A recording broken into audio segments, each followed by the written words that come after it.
All right, let's talk through Arizona offensive lineman Jonah Savaiinaea. What I like about this player, his superpower, his play strength. This guy is so hard to move off of his spot. If you are a bull rusher on the defensive line, you are not going to be able to push him back into the pocket, especially when he plays with good technique, which is more often the case than not with Savaiinaea. What I like also about his profile, he has played guard, he has played tackle. He has played left side. He has played right side. That proven versatility is extremely important for general managers. It's extremely important for offensive line coaches. And it's not just about cutting down to the 53-man roster in August. It's also about what the game day decisions when you get to trying to decide who's inactive and who's not on game day. Because Savaiinaea, even if he's not a starter early on in his career, the fact that he can back up at multiple positions is very important. And when he does become a starter, the fact that, hey, you know what, if he's going to be the starting right tackle and the right guard goes down, well, now that his ability to slide inside,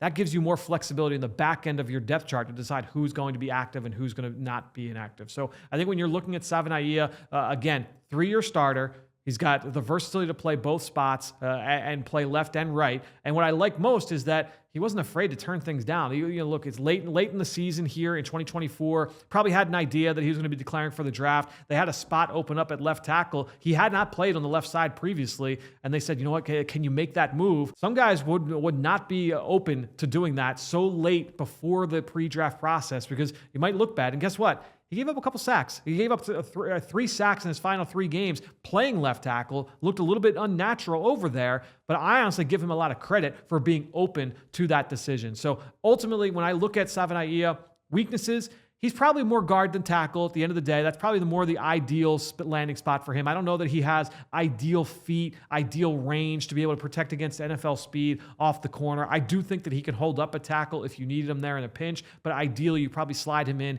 inside. And then the other big aspect of his game, again, it's just the versatility, the play strength. His hands are pretty strong. He was very rarely penalized. He had 5 penalties in over 2,400 snaps played in his entire college career. I can't emphasize this enough. When you see freshman starters along the offensive line, it usually does not go well. That is usually a position where the youth is exposed in college football. You have 17 and 18-year-olds trying to block 21 and 22-year-olds on an every down basis. You're going to get grabs, you're going to get holds, you're going to get sacks and pressures allowed. The fact that Savaiinaea was able to weather that storm and be able to come out better on the other side, I thought was very, very impressive. His analytical profile is pretty positive when you try and paint that picture forward. He's not a plus athlete, but I think you check the box there. So Savaiinaea, to me, projects very well as a solid starter moving in the NFL. Maybe not a consistent Pro Bowler, but someone you can rely on, certainly, probably more a guard than a tackle.